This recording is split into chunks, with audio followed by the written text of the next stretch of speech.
Decades-long dispute between the town of Andrews and Georgetown County. The town filed a lawsuit against the county in 2021, claiming they had not given them the full amount of money promised in their 2014 penny sales tax referendum. Anna Harris breaks down the story. With a municipal complex sitting here half done in the town of Andrews. Operations has been constrained. This building is meant to house the Andrews Fire and Police departments, but according to a 2021 lawsuit, the construction had to stop because the town claims they stopped receiving the funding they were promised from the 2014 Georgetown County penny sales tax revenue.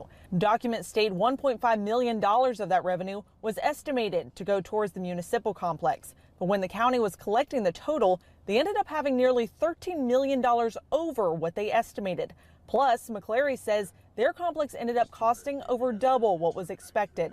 In turn, the lawsuit claims the county did not fund the full cost of the rest of the project, counting the extra money as surplus to go elsewhere. It's not the penny sales tax that we have an issue. We have an issue with the management of it. The county's ordinance states the money collected in excess must be first applied to complete a project the tax was imposed for. But because they felt that they've met their obligation with the town of Andrews, they cut us off. Now it's time for the two to face off in court. That date has been set for March 17th of next year. Georgetown County says they do not comment on pending litigation, but also say they paid Andrews the original $1.5 million twice. Now, McClary was able to provide me with those receipts, but he also says they're still short about $2.7 million to finish that project. The lawsuit also claims $7 million of that surplus was set to go towards individual county council members for their own district projects. So all of these things that are listed on here in this $7 million, they're telling me that this is more important than the lives of the people in this building and the people that come here for service. That's a problem. In Andrews, Anna Harris, Live 5 News. Ladies and gentlemen, welcome to Andrews the Podcast. If you can hear me clearly, please hit the like button so that we can get started. We got a lot to talk about today. The mayor will be on here in a little bit. Definitely, I think he was working late today. Whatever the case is, he'll be on here in a little bit. And I've been trolling the internets today. And before I get on that commercial that I keep playing, I want it to stay in the front of everybody's mind. It's going to be big for the town of Andrews to finally get an up and down move on this building that has been sitting there for 4 years now. Okay, thank you for the like. It's been sitting there for 4 years.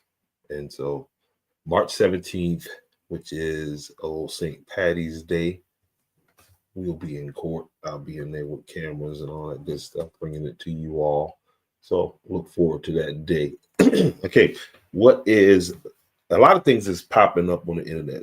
Let's bring it local. Recently, I just got bombarded about some water bills. Obviously, the Reaper has come. Well, not the Reaper. That's a little bit too dark. Maybe the Piper. It's time to pay the Piper. And so there is definitely the place where you can go for. And so did a little research, you know what I mean? Because again, the town takes these PR hits. And I just want to know, is it justified? You know what I mean? That's a legitimate question. Is it justified? Right? And so if you know somebody affected by the water bill thing, tell them to get over here in a little bit, because I want to talk to them a little bit, okay? Because you got to pay your water bill. I mean, water costs. Let's not fool ourselves or whatever, because here's some confusion, and I'm gonna see if I can get this out before the mayor comes on with this water situation. I'm confused, okay? Because if you haven't paid a water bill from 90 days up to 2 years, no payment or underpayment, you should probably shut up. And I mean, if you still got water after 2 years and you ain't paid a water bill, now I'm looking at the town crazy. You should have been cut them off. but that's just my opinion. And I still have that. But what's really strange about the whole water situation is that sometimes you got it so good, and I'm not saying, I'm not suggesting that you got it so good, but man, I've been paying attention to what's been going on over with the water situation in Georgetown, right? Georgetown don't have I didn't get my bill, but I'm still using the damn water.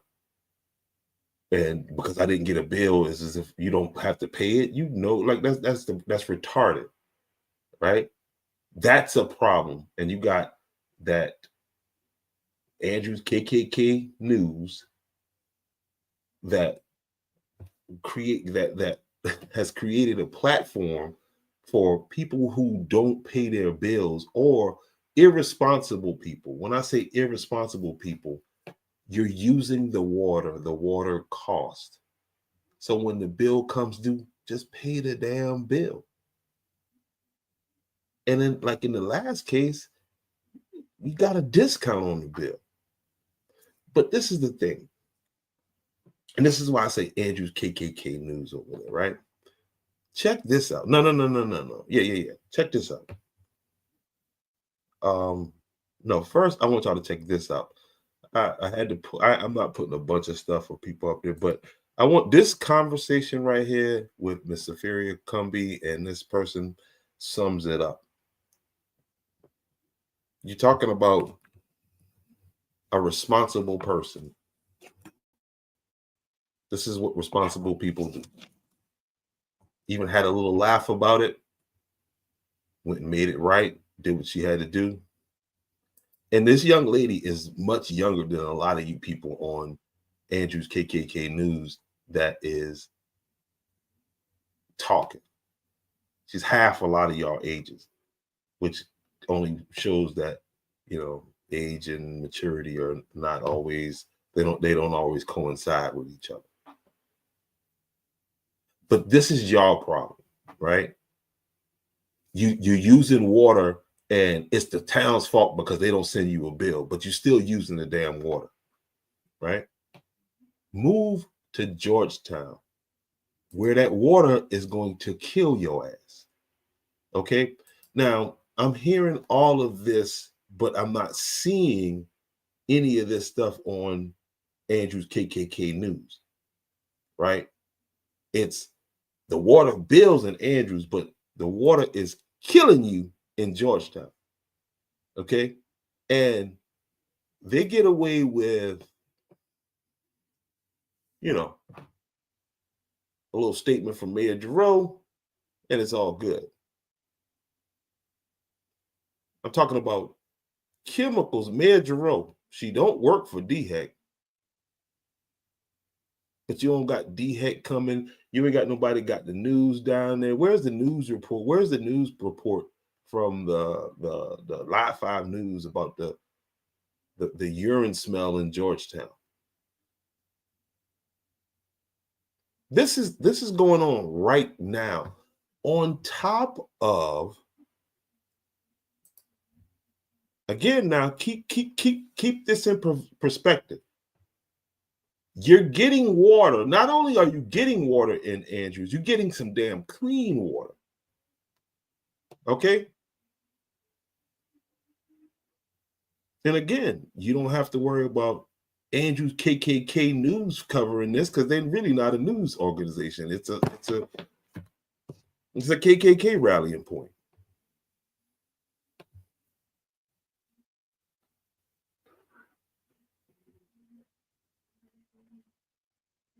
Scott will drag his fat ass to Andrews to cover a story if some disgruntled person who don't want to pay their bill but still getting water want to come down. Remember he was remember he kept the lady with the $31,000 bill that she never paid because it wasn't a real bill, but it was good for the internet. It got her some attention,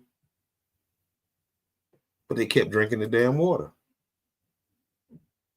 And in Georgetown, you literally got that situation with IP. Who knows what IPs dumped in the water on their way out of town? Who knows? Because nobody's telling you. But literally, the drinking water in Georgetown is there's a lawsuit, and half of you don't know about it because, again, Scott will half-ass cover it. But you're not getting a water bill in Andrews, but you're getting deadly water in the city of Georgetown. But you don't hear nothing about it. You don't hear nothing about it. You hear nothing about it. Not a thing do you hear about it.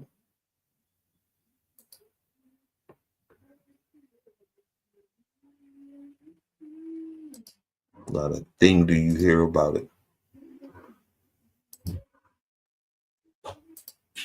There's the actual lawsuit on Garbage and Beyond's website.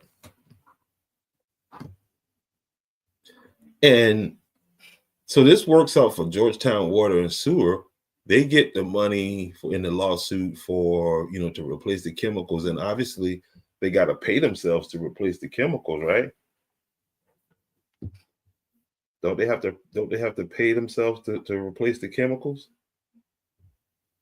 Use that the same link from the other night. Let's see, I'll send it back to you. It's this same link we've been using. Give me a sec here. I think this is it.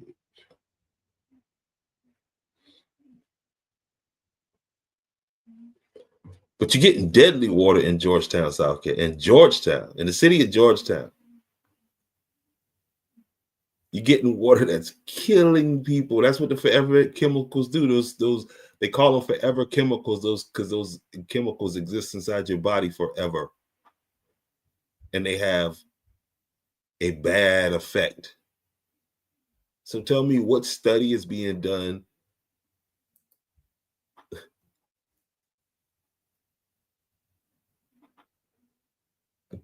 The city's going to benefit from, getting the new pipes, and some politician will be able to say, yeah, I did this or did that.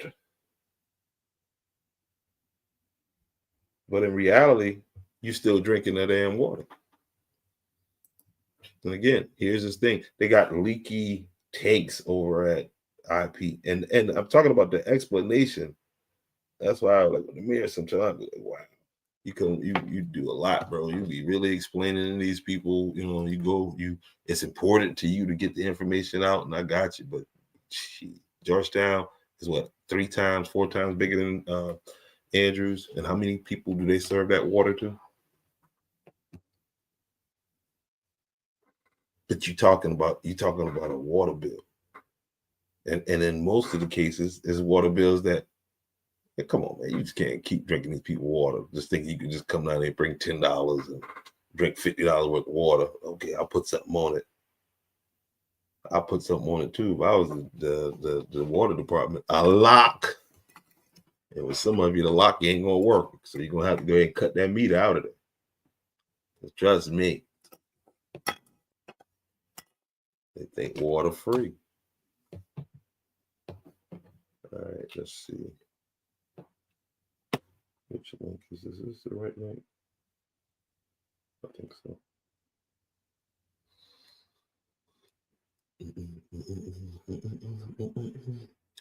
But yeah, I just want to get that off my chest before the mayor get on it, man, because that's a little bit aggravating right there.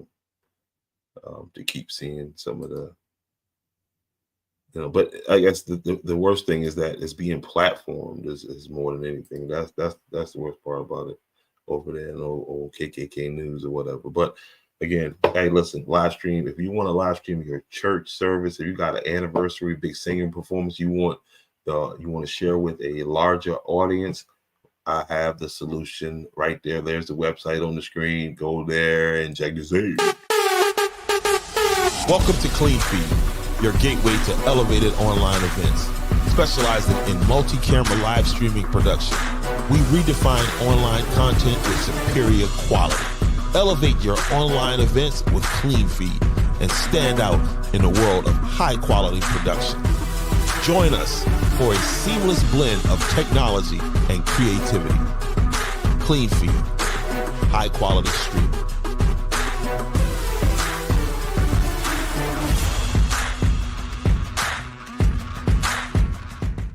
Are you tired of pesky bed bugs ruining your nights? Say goodbye to those annoying bugs with our effective and safe bed bug heat treatment. Our service is fast, reliable, and ECO-friendly. With our treatment, you'll be able to sleep peacefully without worrying about those pesky bugs anymore. Don't suffer through another night of uncomfortable sleep. Book your appointment now and get ready to say hello to a better night's sleep. All right, and we're back, and let me add. Oh, there he is. How are you, sir? A long day, long day. Everything is moving in the right direction, as the old good Reverend would say. How's it going out there?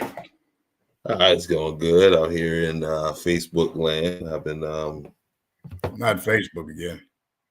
oh man, Facebook is where it's happening. I mean, there is some good information. You just got to siphon through it sometimes. You know what I mean?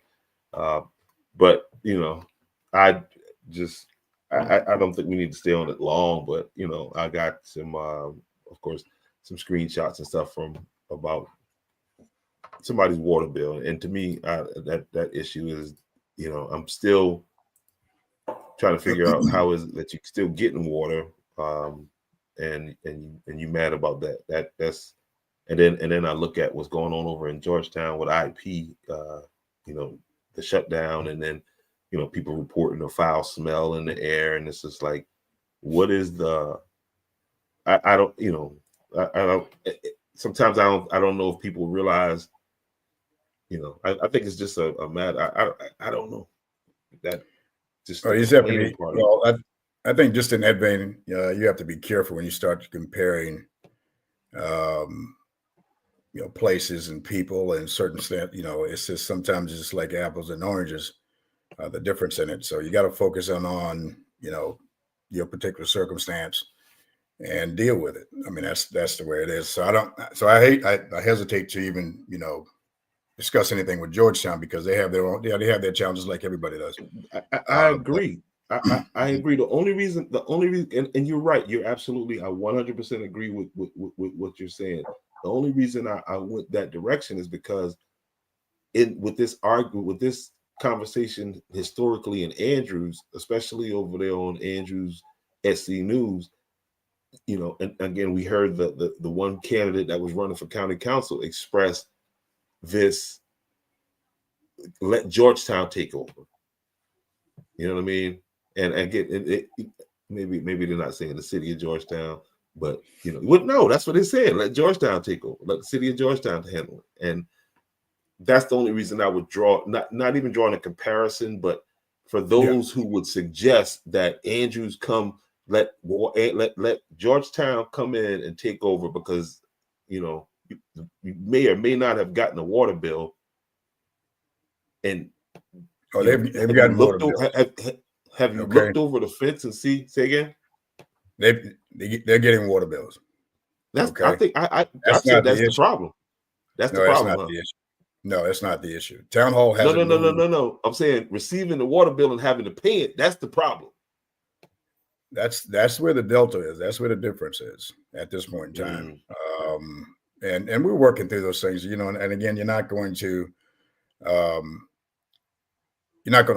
please everyone, and some folks is this Facebook, the social media thing is addictive sometimes, and so and I won't chase down Facebook posts, those kind of things, and folks who have questions about their bill know where we are, and for the most part have reached out if they had some concerns, and then we'll walk through their history, and then we'll show and if there's an error on our side, that'll be taken care of. But the there's no water bill issue at this point, and it shouldn't have been in the first place. And but we work through those things, and then again, we're there, and for the vast, shout out to those 1,000+ citizens who have maintained, paid in advance in many cases to ensure that when this thing, is all fleshed out, they're not sitting there with one big lump sum. And I think that's where we are right now. With that population that took risk and made an assumption that this thing was going to get written off again, like, back a year and a half ago. We just can't afford to do that. And we did that on 2 occasions where the town absorbed a lot of those, the usage. And we can't do that now. Things are ironed out. And then as it fleshed out, this small population of folks who got the special, an individual note in the mail directed to them, not everybody, just those that affected. That affected those folks who hadn't paid from 90 days to 2 years. Wow. Not one payment and not one service interruption. We cannot do that. We just don't have the budget, and it's just not fair to the other folks, the majority who are, and it's the right thing to do. So everyone takes responsibility. We take responsibility when we're off. We covered that, and we're just at a point now that everybody has to get back on track, and that went out in the last water bill last month. And then for that population still did not comply with the date set. So we were back now assessing the penalties like it was back, according to your ordinance. Not anything is made. You said the date set. I don't. So on your water bill, it'll give you, the information, the pertinent information, your water usage, the time when this reading was collected, and that kind of thing. So it'll show you what period of time, whether it's 30 days, 40 days, whatever it may be. And it'll show you your water usage in most cases if you don't have a problem, if there's not a problem with the meter. And if there's a problem with the meter, then you will get average on what your average is and still keep everybody on course. And again, you're still paying, you're still getting billed. And as we, analyze what's going on with that particular account. But in this case, in every case, you will have a due date. And this is, again, according to your ordinance, our ordinance, the town's ordinance, which has been in place at least, back to 2003. After 10 days, and again, let me back up, because the ordinance require you to have a balance account at the end, or a zero balance at the end of the month. It's not rollover like these big companies where you can, I guess like Duke Energy, give it a couple months before they start to, threaten to turn your service off or 2 years. I mean, I'm telling you, I'm not exaggerating. I won't point anyone out. And no. And again, yes, 2 years. I think they point themselves out. I'm sorry. Yeah, so that population that is probably right now, a couple of making an issue of it, but it's from 90 days to 2 years, and we absolutely cannot absorb this, this unpaid, these unpaid bills. So we got to get that in so we can take care of the town's obligation. I mean, that's just the way it is. If we don't collect, then we can't pay these folks' salary. We can't do the maintenance on it's all those things has an impact. And in fact, I have already, this is in mid-year budget, and the first time in many years that I put a freeze on spending. Only the necessary. Whoa, sir. You know who you sounded like? You talking about a freeze? What you talking about a freeze? This is this is a restricted. Well, we can put it like this: we won't use freeze, but a restricted. Yeah, don't use that. Don't use that. That's what it is, and that's not unusual for this time of year, mid-budget. So again, and if you got in this case you didn't in our case you didn't plan on all of these maintenance issues with the sewer system.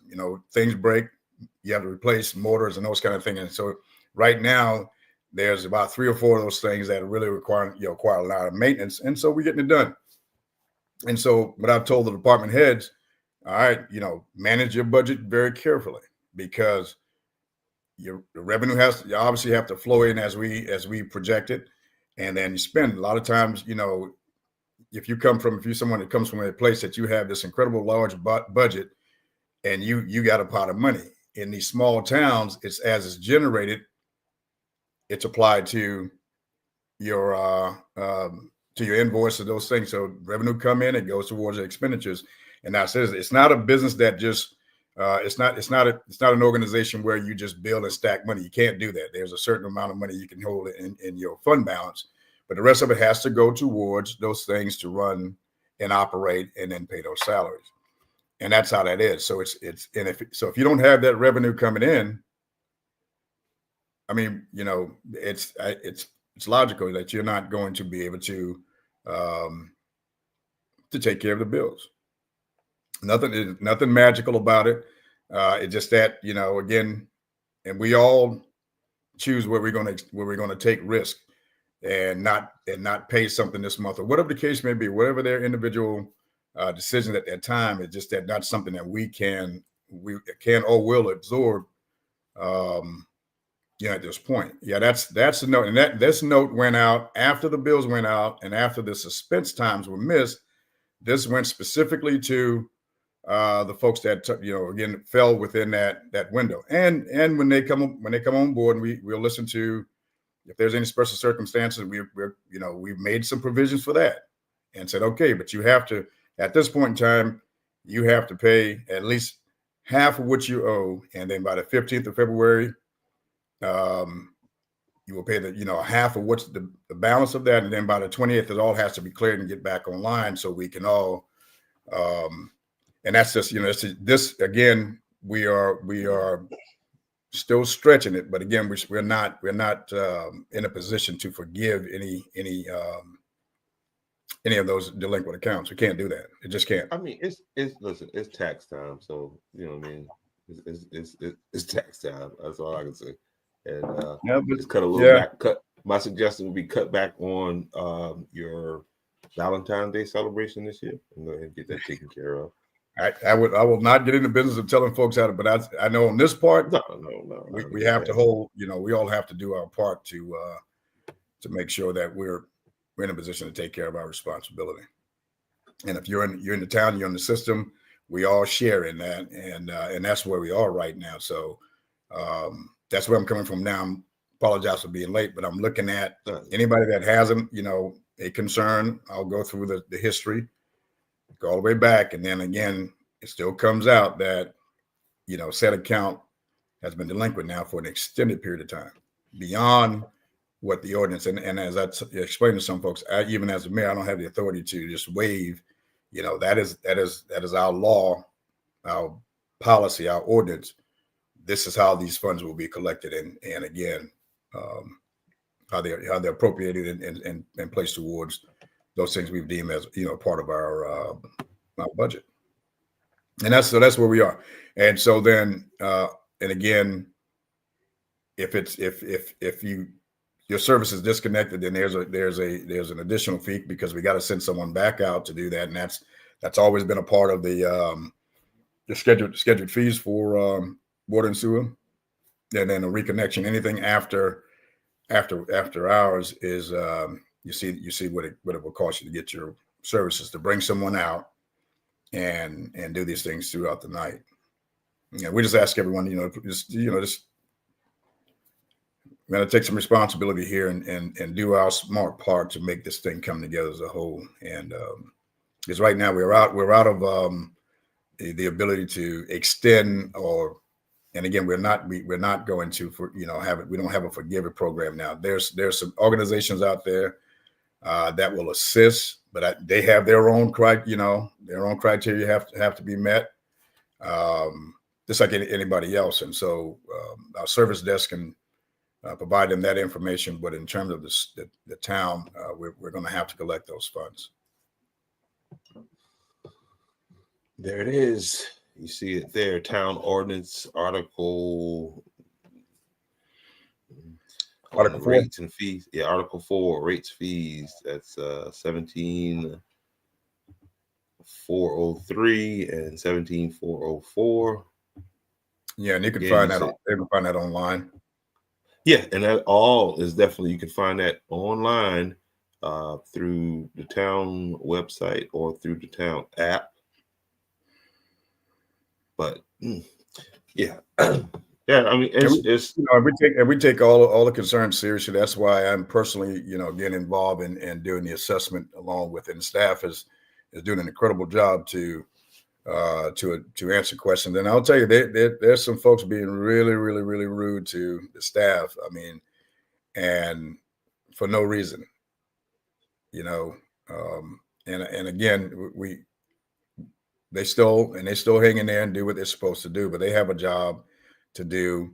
They have to follow the same ordinance and guidelines of the town, just like I do. And I don't have that authority to just magically. I mean, yeah, but we're working with folks to get there, and we'll by the end of the month I think we'll have those things cleared up as people come in. yeah, it's redundant, and I think the other. Let me make this point too.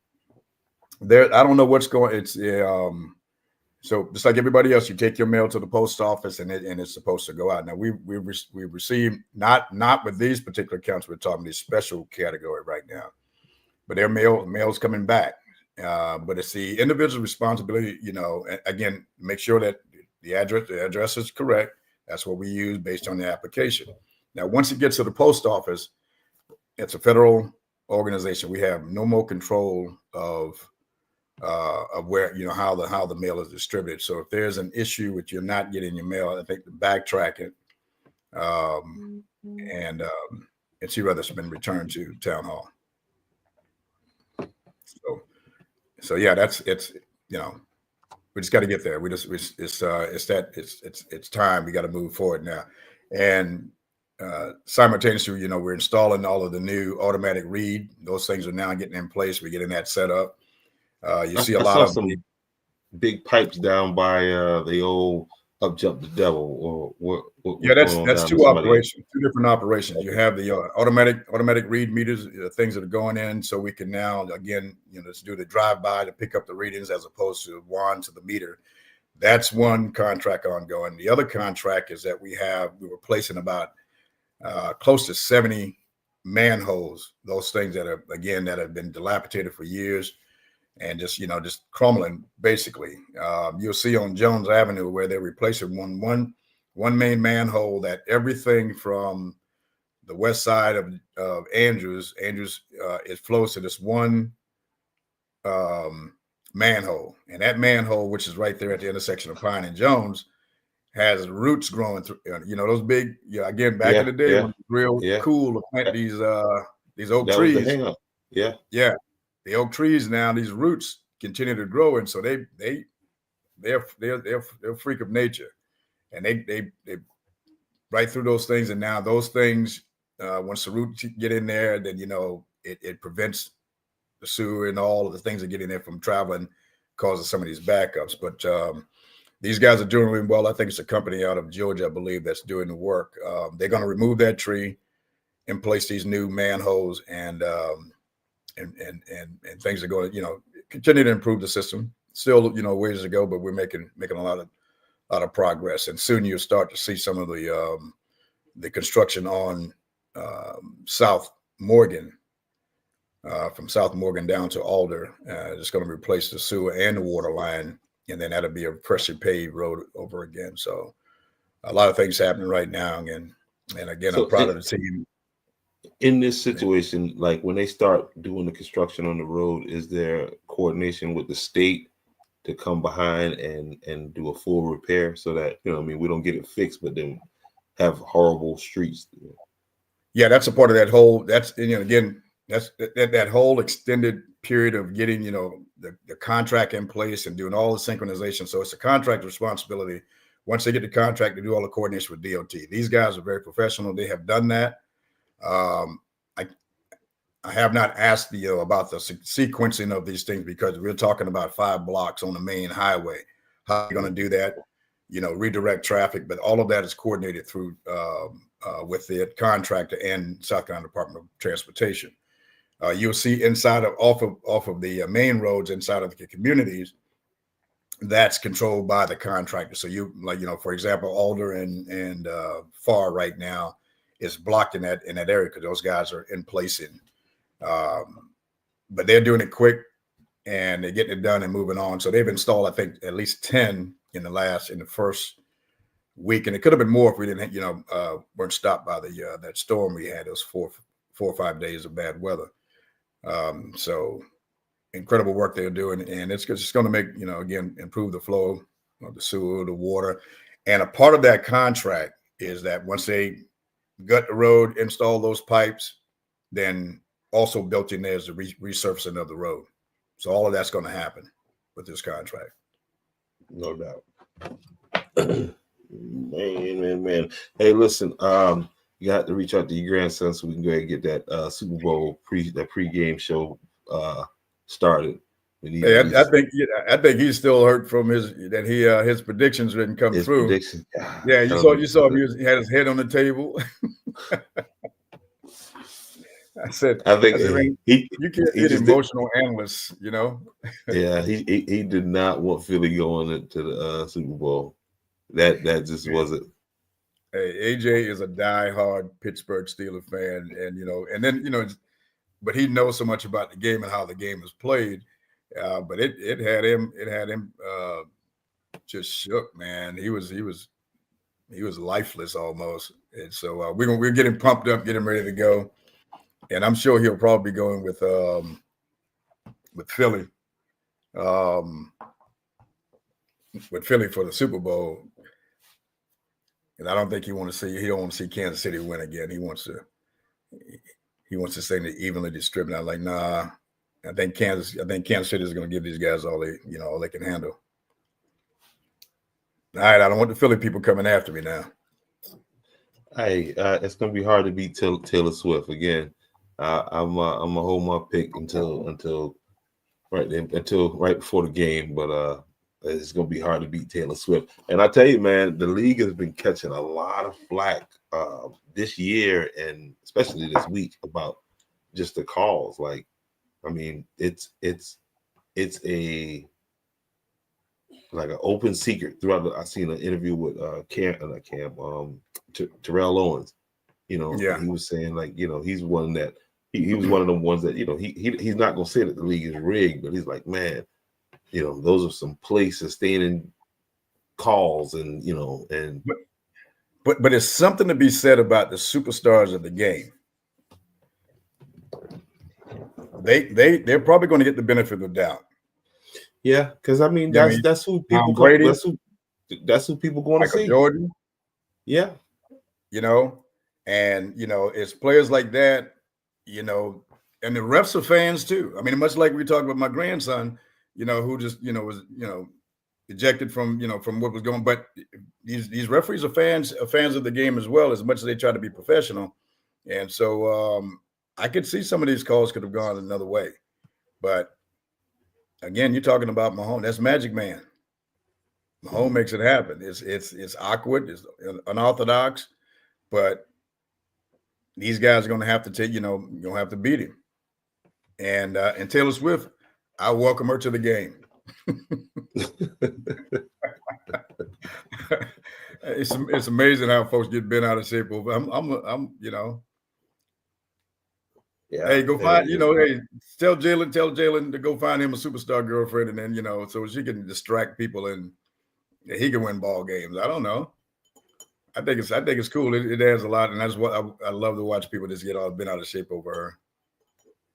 Yeah, they if they don't have a answer for Saquon Barkley, it's gonna be hard to beat Philly. See that? So, yeah. There's a lot of things at play here, but again, like you say, Patrick Mahomes is like Ric Flair right now. To beat a man, you got to beat the man. And I think that's where I think the guy you just mentioned, that's a game changer. So he is the Pat. Well, I don't want to. He is that guy. Same level that can change the game, and Philly has been playing really well. I think they just keep getting better, and so Mahomes just kind of seemed like they were stumble through the entire season and just finding a way to win. I'm not so sure that's going to work out as easily during the Super Bowl, but it'll be a great one. I'll get AJ on the line here this week, so we start getting prepped up. Bring the 12-year-old analysts in. No doubt. Hey, so all right. DC, like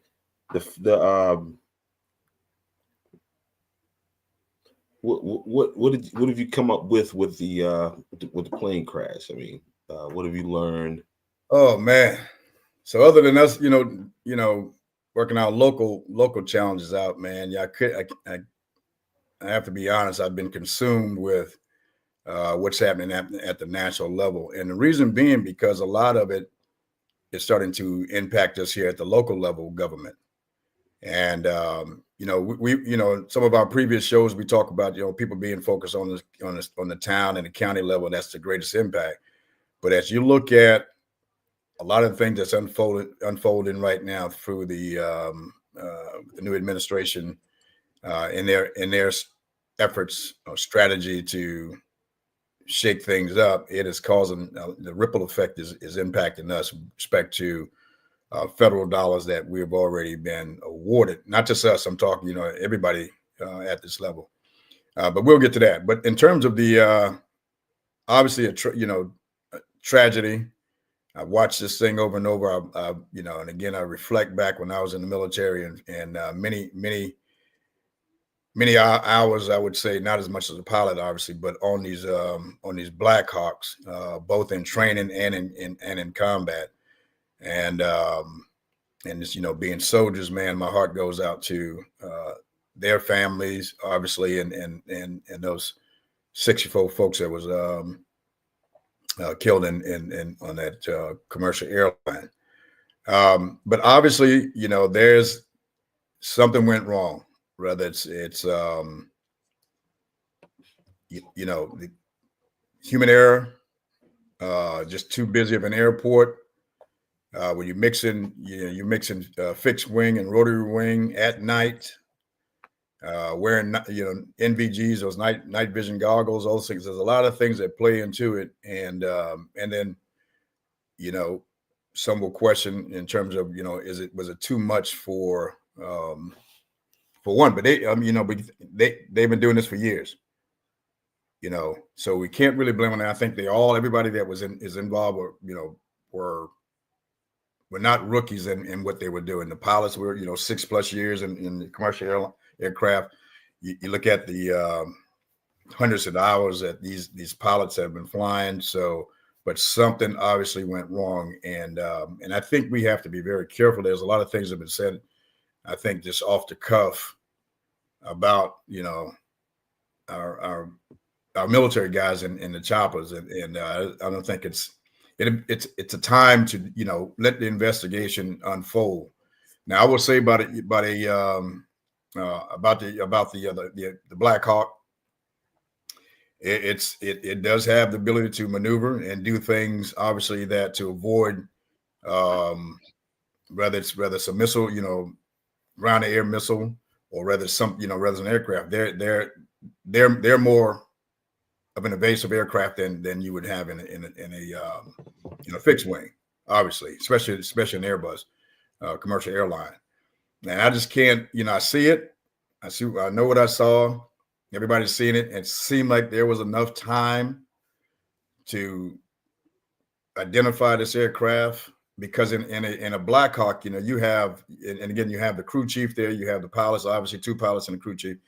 So there's this visibility through the aircraft. It's not like the cockpit of a AH-64 attack, Apache. Apache is very narrow, your peripheral vision is limited. And then when you put these NVGs on, man, I don't care what it is. If it could be a flashlight, it could be a lighter. It's going to illuminate when you're wearing those goggles. Yeah. And now you're talking about in DC. Yes. There's lights everywhere. And I think from what I and I've been listening to some pilots, you know what I mean? So I'm trying to regurgitate what I thought to be a reasonable conclusion, because I was able to listen with them to the communication between the air traffic controller and the Black Hawk, and the air traffic controller turned over control to to the Black Hawk when they said, Mhm. do you have visual, to keep visual separation. And so I think what a lot of people don't know is that plane was diverted, and so it was just like the perfect storm of things. And from the way the pilot was explaining why the distance, from where they was tracking them at in 5 minutes, they closed in like 31 seconds because you had one bird moving at 160 and one moving at 120, and so you're looking at a 280 mile per hour or the 280 knot, closing speed. And so a lot of them say that because again of the NVGs, they think they were looking at the bird that was right behind them and never saw it. So yeah, it is a horrible tragedy. It's a horrible tragedy. And again, I think the chopper was under the belly of the aircraft, because you see as it when it struck it. Yeah, and that's another thing. The chopper should not have been at 300 feet. They should have been at 200. But the difference between flying at 200 and 300, you're not going to really know that. You feel what I'm saying? Moving at night with the NVGs on, your depth perception, and it was.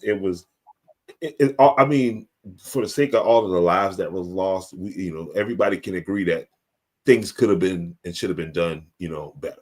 But I just hope they learn from this and it never happens again. Because again, they do this daily, all day, every day. All day. You know what I mean? That mix between not the first, exactly. And again, when incidents like this, you start to hear of other close calls, near miss, or whatever you want to call it. And so they've had them before. So then I would be, and I'm sure they'll figure out what were the corrective actions when we had these near miss. I just don't like and I don't know why it's necessary to have military. I know these guys fly a lot of dignitaries around, but it's not that far from Fort Belvoir or Andrews or one of these other military bases. In this case, these guys are out of Fort Belvoir, 15, 20 miles down the road. And it just seemed like it's a bad idea. And of course, as we've heard, this airport continues to grow.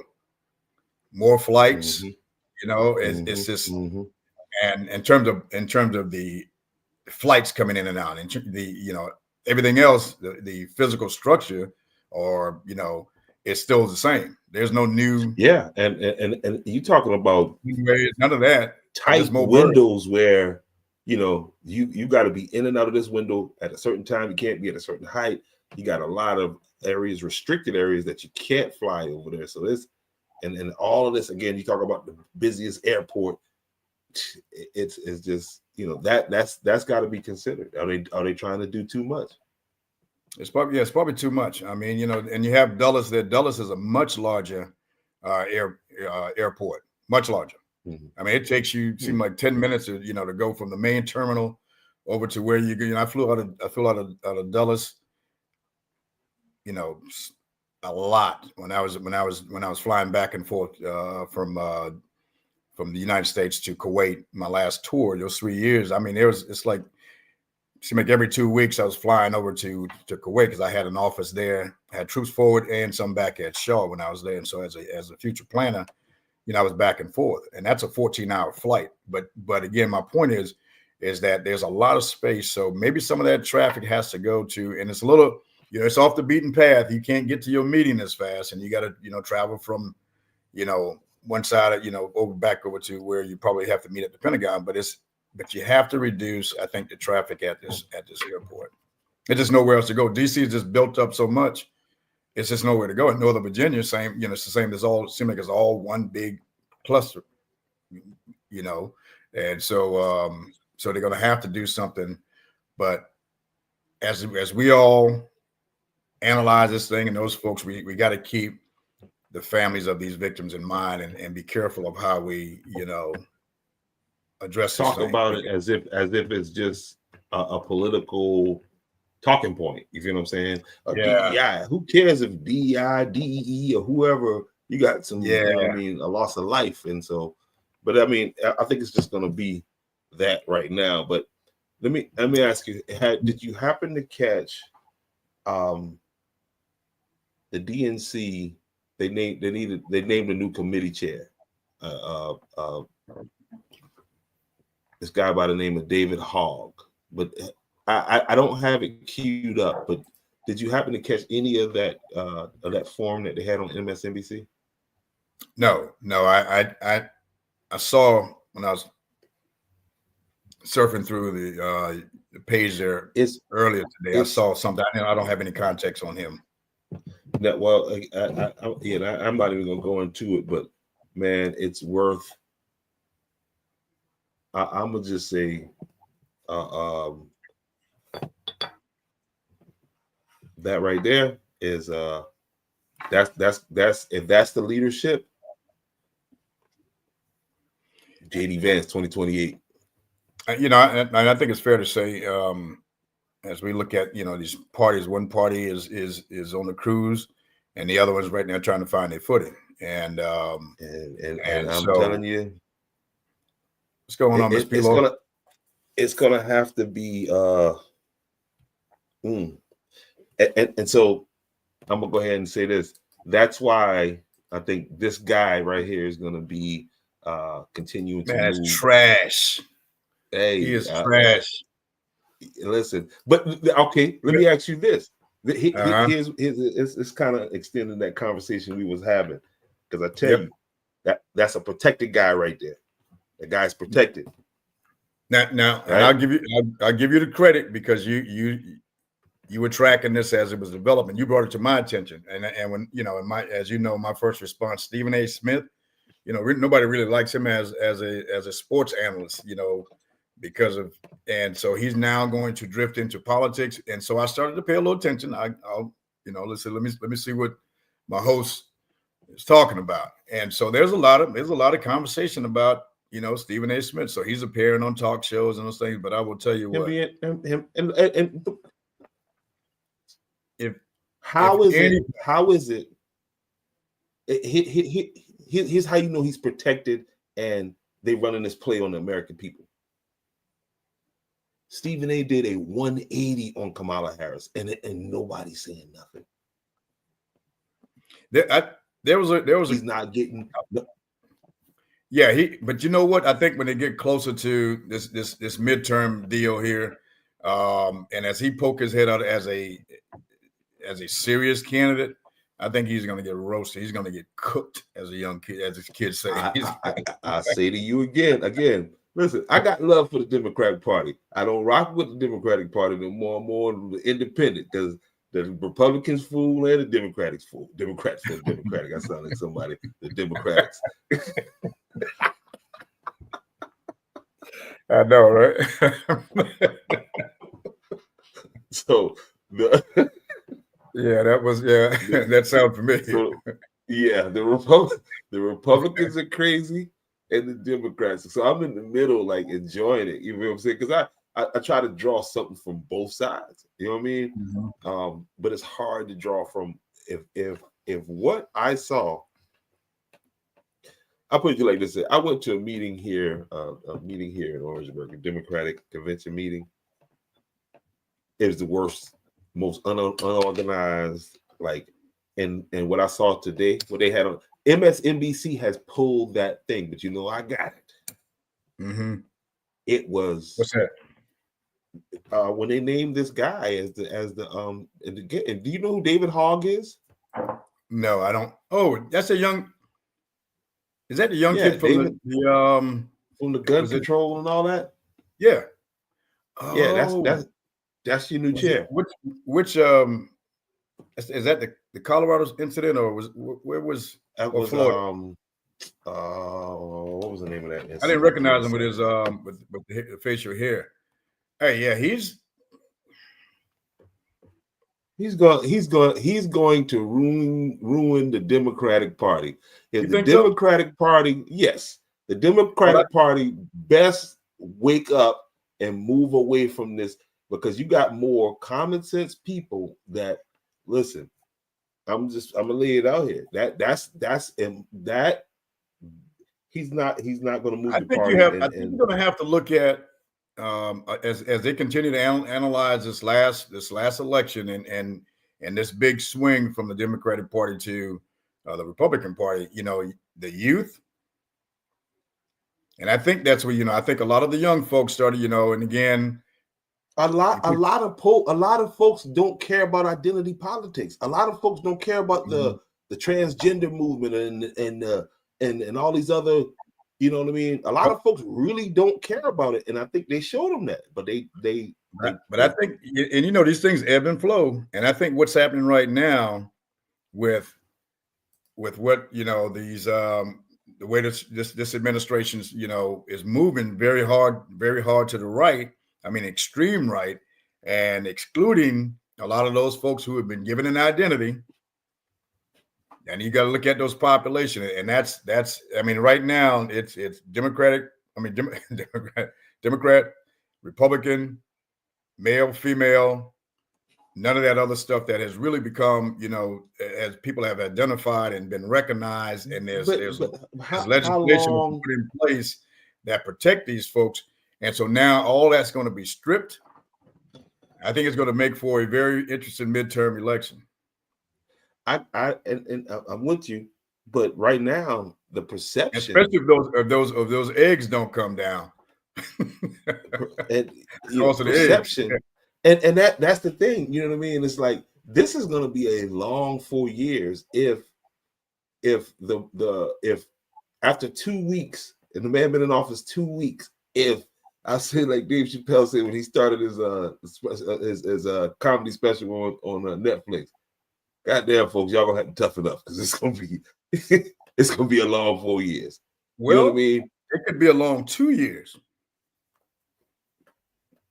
2 years. It could be a long 2 years because again, the midterms, and right now, the Republican Party, has control of every branch. If Frank McClary don't go and take over the DNC head, you go watch what they did last night. You go watch what they did. I mean, not last night, 2 nights ago. And you tell me, you honestly come back on here and tell me that's the direction they need to be moving in, bro. I'm gonna have to give the young man. I'm gonna have to check him out. But see, you do a lot more research than I do in that respect right now. I'm down here fighting water bills. So when I get caught up, and I'm okay to ride this nonpartisan train, because when if it doesn't make sense, coming out of the Democratic Party, I'm not going to support it. And if it's the same thing with the Republican Party, I would just say right now, and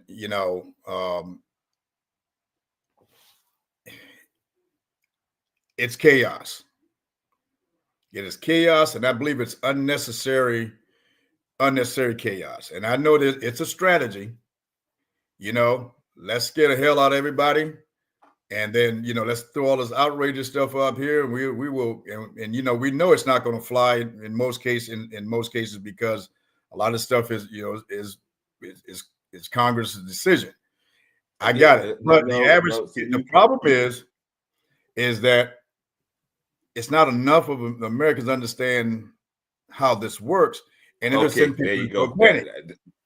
Now you on point. Now, yeah, that's the thing. That's people into a panic. These people, like, and I heard this from an Indian guy I listened to. Your mind can work against you, and when you don't have information, your mind can turn against you. That's the perception that I'm getting from some of these people now.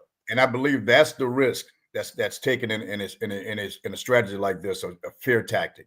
So then, because it's in some people's mind, it is a form of terror. So when you scare people to the point where they now have lost confidence or just don't know what to do, then you start. I mean, in this business, you start to lose votes. People still walking around with a mask on.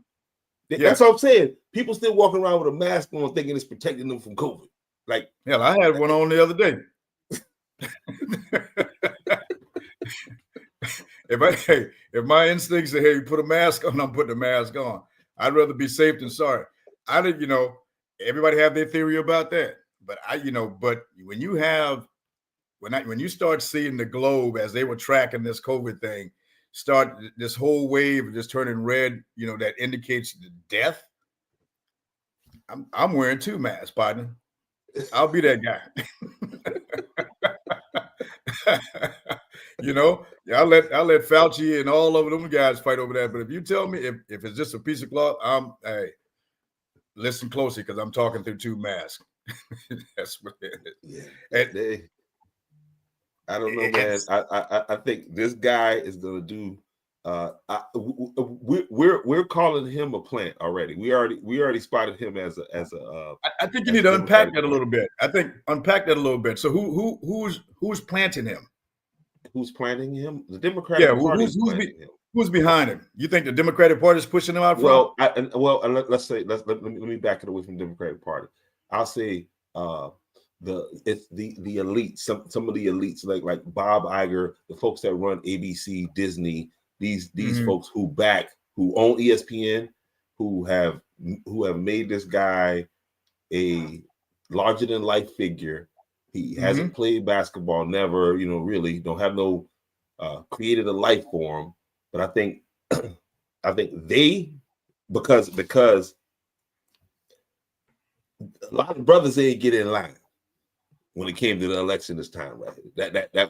That's an issue for a part of the Democratic Party is, and so I think Stephen A. is that plant to reach those because the man has influence now, and you got kids that's grown up, you know what I mean? That's all they know. Stephen A. on ESPN, and they don't even see the transition from Stephen A., the sports commentator who have never until now he's on Sean Hannity, now he's on Patrick Bet-David, and you saying, well, who's putting him there? Again, those folks that he worked for, that's placing him there, and now he's supposed to appear as this center right guy, for center left guy, to where again the man went from diehard Kamala November 5th, November 6th, a week later, Donald Trump the best thing since sliced bread. And he's a sellout. And nobody, and I mean, because it's this, Stephen A. Smith is making $18 million to run his mouth about 20. Well, he about to be 20 million. Yeah, that he can't play. And that's okay. It's good on him. And the puppets the puppets that run him are convinced that they can pass him off and get him elected. He's polling 2% now. You know what I mean? That's the highest he's probably going to get. Well, we'll see. I think it's a good play, and I think it's definitely not getting any Dallas Cowboy fans vote as much as he beat up on Dallas. Yeah. If they're truly America's team, I think they're MAGA team right now for all you Cowboy fans out there. I think it's MAGA's team, but I just can't. I can't see Stephen A. being taken serious, and that 2%. I think that's not for you. Hey, listen, they not focused on people like me and you. They know we gonna see the play. Mm-hmm. But let's watch and see how this tracks with the younger brothers, because again, they gonna be looking for that political identity. And now you're seeing this guy who I respect, Stephen A. and now he's on, he's friendly with Sean Hannity. Sean Hannity's supposed to be the other side. You feel what I'm saying? There's videos of Sean Hannity like literally on with the KKK. Oh, I'm sorry. I saw him on Sean Hannity, and I will tell you that's probably one of his first mistakes, unless he's going to run as a Republican. And he's not. And you know how that worked out for what's my friend name here in South Carolina? What's the guy in Florida? The guy in North Carolina. Listen, you're not invited to the party. He's not going to run as a Republican. That's what I'm trying to tell you. Look at J.C. Watts. He's not going to run as a Republican. He's gonna be this new type of Democrat. You know what I mean? Like a common sense. You know what I mean? Speak it. You know what I mean? Because hey, this is It's going to happen, you guys. You documented right here on the 2nd of the 4th of February. Man, look, I've got dinner at Pueblo Chico, me and you. I'm gonna take you down to Little Caesars Pizza. We're going to Mel's, wherever you want to eat. If this guy right here is taken serious, we're in real trouble. Donald Trump is your president. Let me ask you this now. Let me be Donald clear Trump about is your president. Right. Okay. Donald Trump is a billionaire. Donald Trump is a celebrity. Donald Trump don't give. I almost said some bad words, but Donald Trump don't care about it. He know how to. He's a great used car salesman. So Stephen doesn't even compare to this guy. He's known, but he's known for foolishness off of ESPN. It's the puppet masters that really think that they can do this. They ran. I mean, Jasmine Crockett is going to shut. She's going to shut him down. It's gonna be a long. Again, I want you to go and watch this DNC. So, I don't have it loaded up, man. But what is the audience? What do our audience think about this discussion? Any thoughts out there from these folks? What do they think about Stephen A. Smith? I would like to hear from some of these people. I don't know. One of my homeboys, he probably gonna flip me off. I posted some information about the tariffs, and he just straight gave me the finger. I mean, he flipped off the whole class of '92, like F-92. I'm like, dang, come on, bro. So yeah, let's talk about some of. Let's talk about some of these things that's come out of this administration in terms of the executive order. I mean, let's think about it. Not just the. We're talking about the Department of Education being flipped inside out.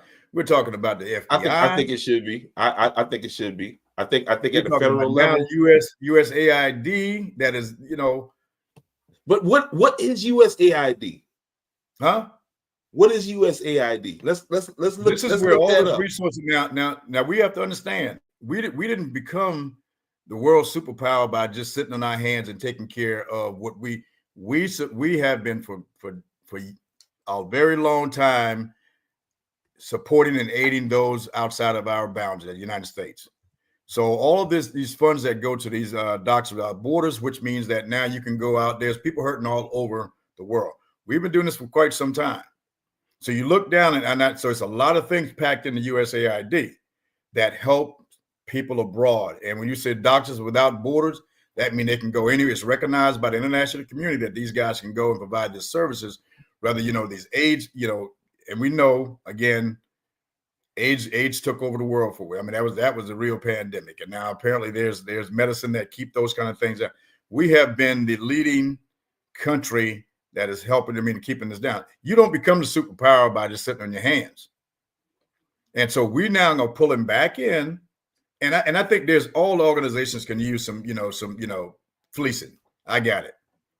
But when you come after every agency and the intent is the revenge, and you're looking for people in the FBI who was a part of the investigation of the January 6th situation, you've already released all of these people, 100, whatever the numbers were, and now they're out here. You can see them now systematically can't function in society, out here still getting in trouble. So you're doing all these things. Is that really what we should be focused on? I mean, you got now the agency. We got to drain the swamp. We got to drain the swamp. The swamp is getting full inside of the White House. That's the swamp. I mean, look at this guy.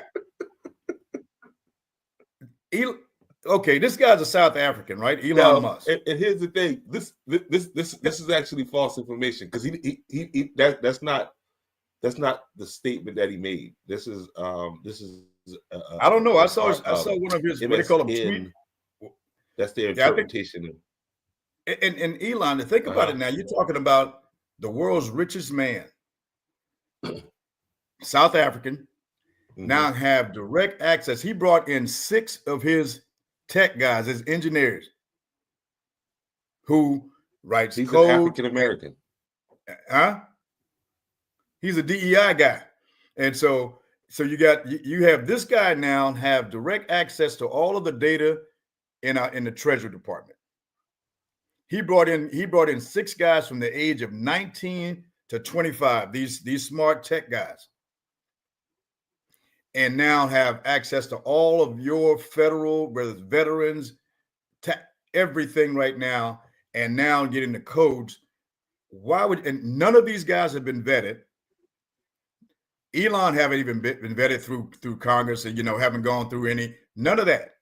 He wasn't elected, and certainly wasn't vetted as one of these. I guess I forgot what the title they've given him. But why would you give this special staff guy access to all of our, all of us? And these are the same guys who work for Elon and his other companies. Untethered access. They go in 19-year-old now. Listen to what I'm saying. And I follow you, but and straight out of high school would say that's already that. Would say that ship has already sailed. Like as far as our secrets and all of that, our government's been spying on us for a long time. But you don't want to give them direct. I mean, come on now. Come on. What are we doing here? What you telling me if we don't have people that are in the agencies or other people that are, it's just making any sense.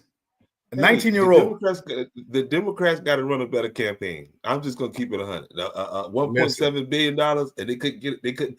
And but that's a whole different animal.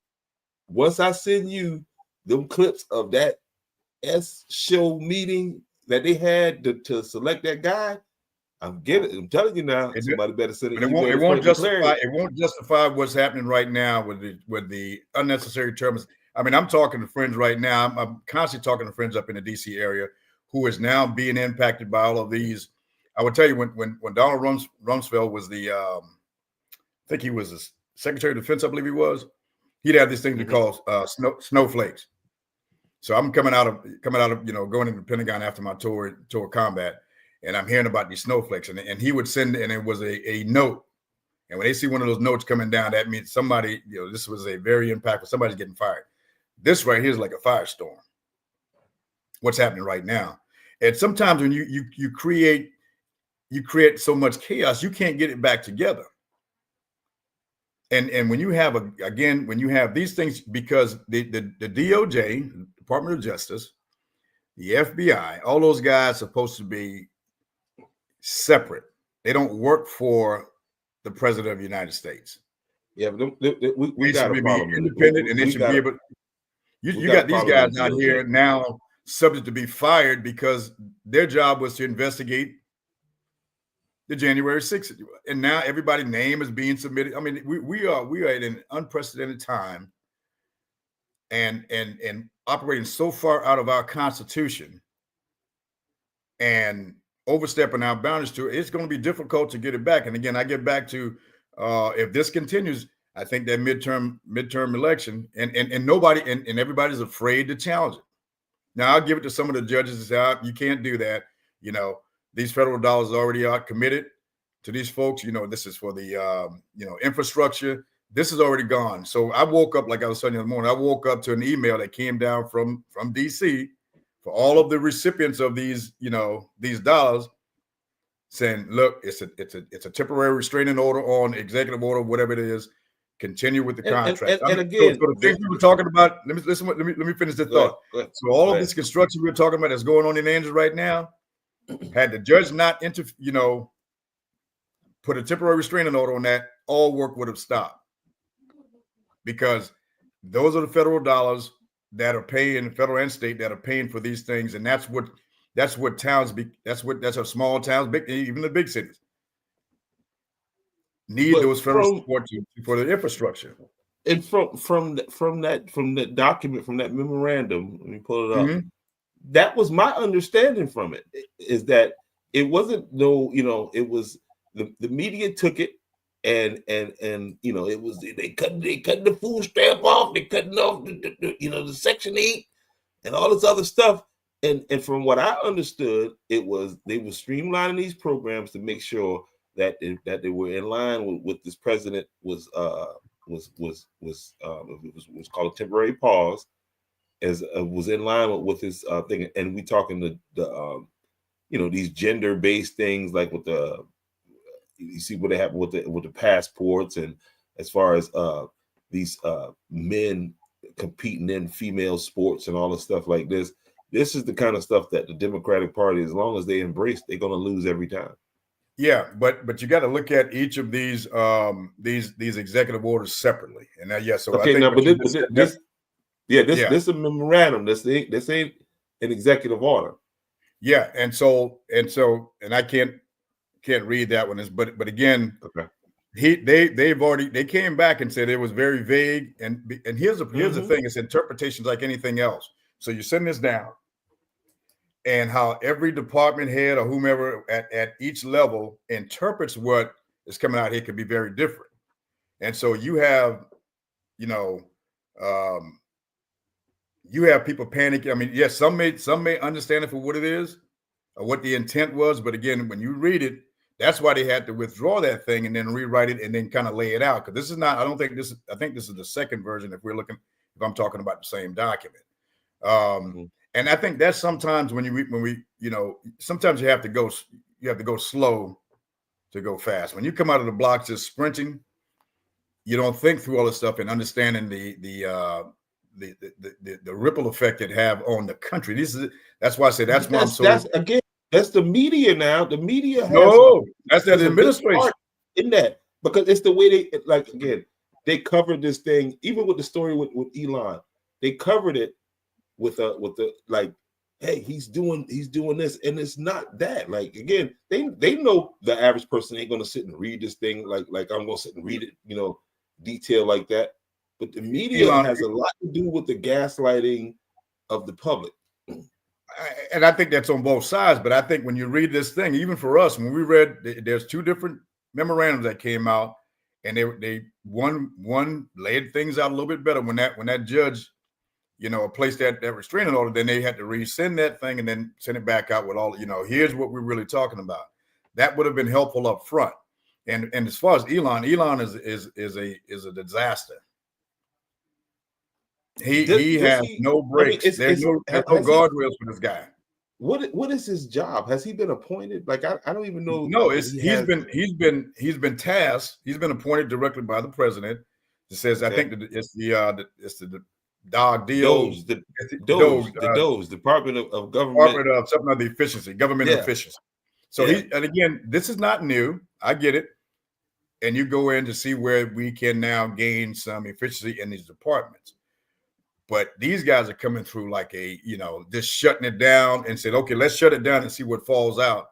But you're talking about careers and people's livelihood, and you are targeting. It's just a blast. And suppose you're going in with a precision weapon, you going in shotgun blast, everybody's going to be affected. Then we'll just say, okay, who survived this? We'll pick up and go. I don't think they understand. This is not their company. This is a country that. This is huge.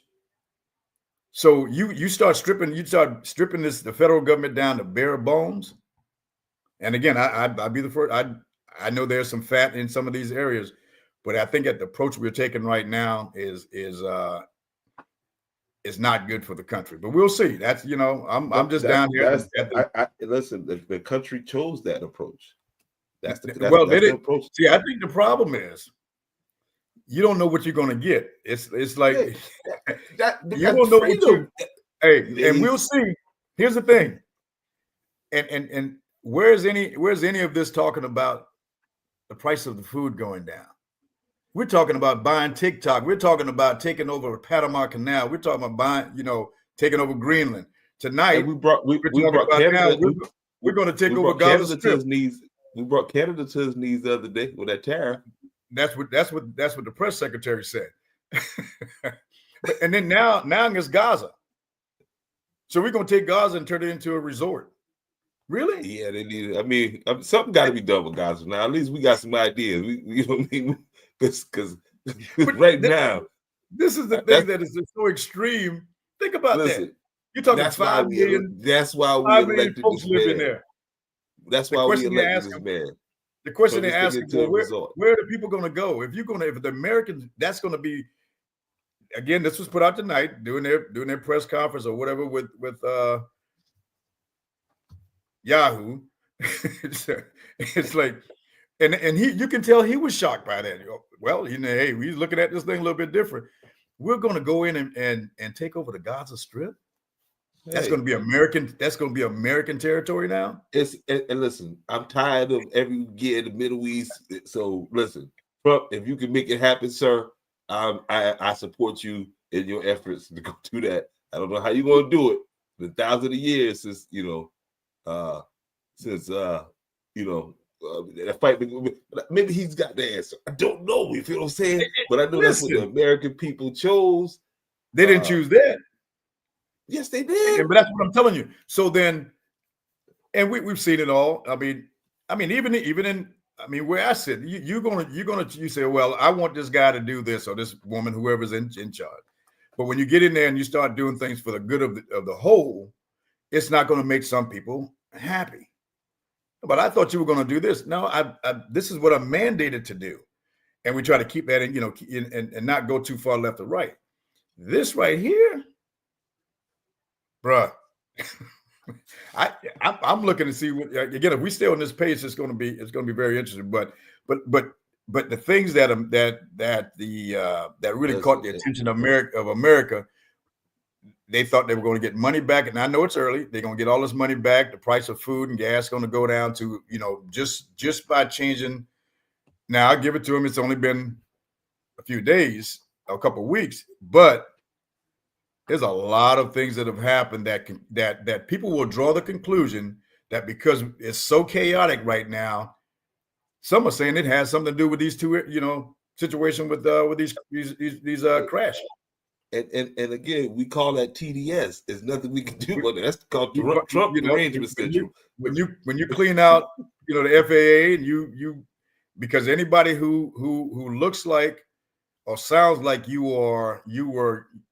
got this job because DEI, of your you got to go. Agenda. DEI, if you one of them white women or one of them gays that according to this administration right here, you's up out of here. Now look, I don't agree with it all, but sometimes you got to tear down some got something good with the bad sometimes, because my big thing was these men encroaching into women's sports and this whole I'm against that. I don't like that thing.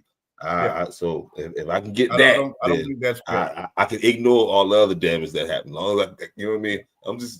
I'm telling you, like, these are a lot of the things where it's like, okay, because I don't like the way that's going. I don't think that's healthy. Mm-hmm. And now, it's almost, well, if you say that, then you were racist. Okay, cool. What else? What else we got in common? You know what I mean? But that kind of stuff. That's why I keep harping on that side of that party. They losing a lot of people because of that. You know what I mean? Again, it was not cool. We can't say it like we used to say it. Yeah. But it's it's perception. It looks like that's the perception. That's what I think the Democrats lost in this election. They lost the perception war, right? Because it looks like I think the Democrats were crumbling. That party was crumbling long before it got to the point where it was a decision whether it's going to be the vice president or the president that runs. Oh, that they made that too late. It was going south, but because I think had they given the American, had they given the American people a choice, I think it would have worked out a lot better. I think you would have had. You got some saying now that they think there was some trickery with the.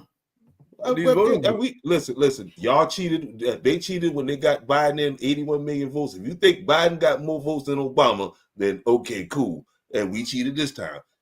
That's just American politics, baby. That's it. You got to run a better team. They're very humble. They're saying that they're taking their licks and going. But it's very interesting. But that part. You got to watch that DNC committee chair election. I think that young man going to make a mark. I think you'd be a Republican before long. No, I'm gonna stay independent. I'm gonna stay independent because when you go too far one side or the other, man, you get caught up in craziness. That's why I reserve the right. I'll play Republican today, Democrat tomorrow. You know what I mean? I'm just I work with them all, but there's some. But I draw the line on a lot of what I'm seeing right now, And I think it's time for Congress and all these folks to say, well, look, wait. And I know that's not going to happen. They're supposed to be, the balance of this thing. They're supposed to be the balance of these powers out here, these branches, and ensure that, again, we're not rewriting the Constitution, every day. Again, if it's just a policy that one president put in place and then it can be changed, so be it. That's his prerogative. But when you start tampering with the Constitution, then we have just disregarding it. It's problematic. Then what are we operating off of? Where is the standard? Well, you just do as I say, and that's the way it is. And I think that's where we'll see how it pans out, because I think it's going to be, you start seeing in a few months how this thing is going to go and how it's going to shape the midterm election. But we just all need to become aware of what's going on, know how it's impact you and your family, your community, and get involved. It is what it is right now. Like you said, this administration is in place. And things are going to happen. I don't think anybody's opinion is going to, stop the constant bombardment of executive orders. And but you better be aware. Don't get surprised. I tell some of my friends, man, they're like, "Oh, I'm not going to watch this. It's too much." Okay, that's your choice. Then when it hits you, then you subject to somebody else's interpretation. That's the thing. No, you better watch. You better listen. It's affecting watch and you. listen. And it can be painful at times, but you better watch and listen, man, because this is real.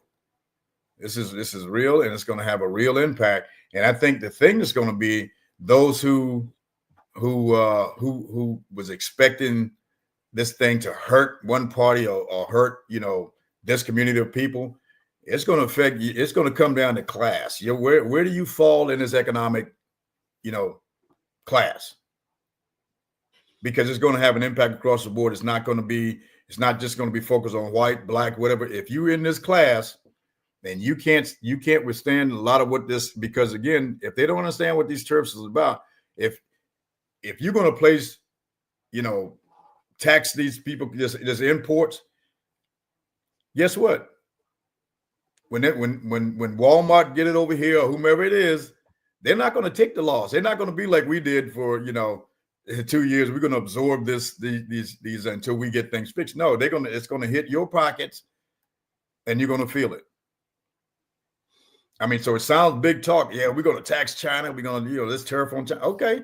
And then China already said, all right, because we rely so much on a lot of these goods from other countries. We need to go ahead and do a regime change over there anyway. I think that's what I'm calling for. And here's the other thing that we're not watching, because then when we alienate so much of our allies and the other people, guess what? China moves in and said, I'm here, I'm your big brother. And now what we've done, now we've isolated ourselves again. And now they've already picked up some of our allies because they're now providing them. You go to any of these resorts now. When I went to, I think it was the Bahamas or someplace. Yeah. China's all over there. You go in Africa. Down in Mexico at the boat trying to come over here. They're down there. You had a conversation about Panama Canal. It's segmented. You got these well-dressed migrants, by the way. I mean, with Hugo Boss and Nike, and but that's another story. And then you got like this Chinese military-age men. You know what I'm saying? There ain't no families and no little kids, nothing like that. But they all, Big T done put a stop to that though. We get ready to shut that border always down. I think we got it down about. And one of the things, and and they talk about who went, who voted, on for the Republicans at this time, and they talk about the Hispanic votes, and you talk about the black votes, that kind of business. And one of the funniest things interesting, not necessarily funny. So here's ICE goes out and rounding these people up, and there's one of the guys who is not a undocumented immigrant. A criminal. Got Trump shirt on, says Trump 2024. And listen, I'm glad he understands the process. He's a criminal. And I'm all for it illegally. You're a criminal. Exactly. You got to go. And if you're here illegally and you're doing those bad things, I'm all for it. I'm that guy. But Now we're talking about, birthright, stripping that up, Listen, if you You came gotta be over careful what you here ask and if you came illegally, that anchor baby thing ain't working no more.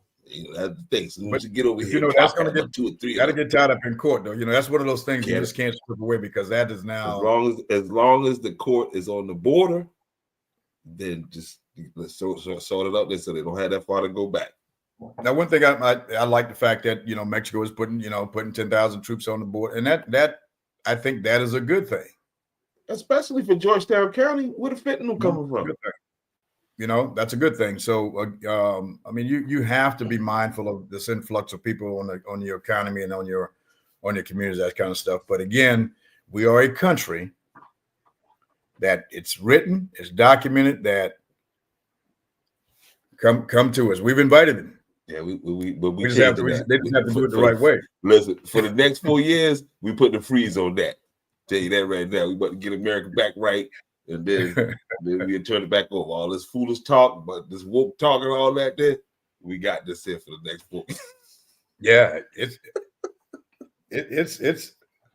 and again, I don't disagree with some of the things, but when you start to, I don't like if you're leading with fear. That's like your kids, man. You're gonna threaten them if you don't do X, Y, Z. You're not gonna get fed. You're not going anywhere. That's trauma, and a lot of America right now is traumatized as we coming out to get. And how do you get that back? It's going to be interesting. But again, I go back to Elon, man. This guy out here, hail Hitler. So you didn't. What do you thought about that? What do you thought about the old? When he did whatever. I mean, it's like you thought he was just throwing his heart out to people. I mean, and then too, now you got to understand. I study this stuff. So when you talk about the Germans and nobody ever talks about how Jesse Owens talked about how Hitler treated him when he was over there. That's a story that has gotten buried. I would encourage everybody to go look into Jesse Owens's personal story about the Germans. It wasn't so much about us, they didn't make it about us, but that's they had a problem with their white brethren, but that's another thing. But anyway, I don't put a lot of stock in you now have full access to all of your treasured data. That guy already.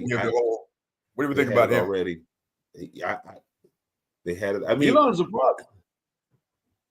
I mean, and here's what the media. Listen, he wasn't enough problem for the Democratic Party to inform their people. They focused on the hate of Trump, hate the orange man. They didn't focus on policy. They focused on a bunch of this woke foolishness. And now you done let the damn fox in the hen house, and here we are. Yeah, but I would disagree because it's not the Democratic Party. The Democratic Party lost to the Republican Party and now President Trump. They put on a better game. Elon wasn't running. Elon is that's Trump's boy. So that's not on the Democratic Party. So everything that happens now, Democratic Party is responsible for, losing this election. But when you start talking about these people that are now, that's all. When you lose control of your data or your information is across this country and in our adversary's hand, that's on Trump and Elon, not the Democratic Party. I think that ship has been. Now they take responsibility for losing it. That ship has been sailed. With the data part, you know what I mean? Again, that boy Snowden was a problem. He released a bunch of stuff, and that boy he should be in jail. And here you have what's the other one? What's the other young lady who was running? I mean, who he appointed down to become the Tulsi? Yeah, she couldn't even while she was being at this hearing, she could not say or would not say, she could have, that this guy is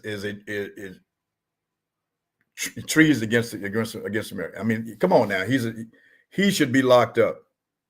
And again, some people see him as a hero because the government, something wrong with him.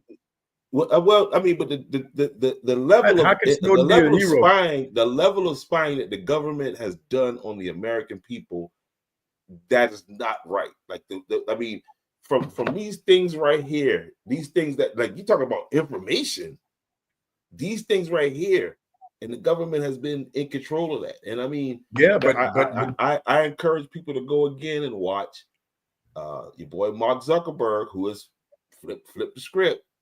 oh, they all have, because it's about money. That's why all these tech gurus are now aligning with this administration. It's about money. So I guarantee you, when this thing is said and done, it's about money. They're going to profit. They will profit from that. Facebook is building because they got sued. Now, this is something else that's not being covered in the mainstream media, right? Mm-hmm. There's a couple lawsuits. Facebook just settled for $25 million because when they called this guy a rapist, right? And then you got ABC News, who is getting ready to settle with Trump, right? They got sued for $10 billion. And that's crazy too. And again, that's a bully tactic. All this. So everybody, that's what I'm saying. So we're right now. This is. You want the. If you won by, so here's where we are. You won overwhelmingly. Let's say it's all good. But you want the transcript from the former vice president interview with CBS because of that they edit. That's against the law. Give her an advantage. That's against the law. The edit? Yes, they didn't change that. If they didn't cover, that goes against the FCC rules. That's why they don't want to turn over those. You can't do that. That's like me getting your campaign, your changing their words. I don't think that's what I have to go back and look at. I don't think that was. That's the case. Is that they put out two different versions. Yeah, I don't think he's. I think they will. I don't know if they're going to sell or not, but I'll watch this closely. Listen, watch. I remind you, they get ready to cash out because it's another bully tactic. Well, because they can't come up against a dictator. This dictator just took down all of the mainstream. Exactly, that's what's happening. So when you have the FBI, the DOJ, and all these guys just throw everything out of the way, those are characteristics of someone. So now everybody's afraid to say whatever, your freedom of speech. You better be quiet because you'll get sued. And they got so much power behind it. No, they can't lie on them, man. And then you can't. They didn't lie on them. You can't. Then if they didn't lie on them, they wouldn't be paying them $25 million. No, people sell all the time because they know they can't win. I mean, look at this now. Look at this. You're talking about. Let's say Jamal has 30. Let's say he has one felony, not 34. When you see someone consistently being, placed above the law, even when you're convicted, why would CBS or anybody else, challenge this guy? Because you can't win, and especially you've got all of the federal judges, you got the Supreme Court, you got Congress.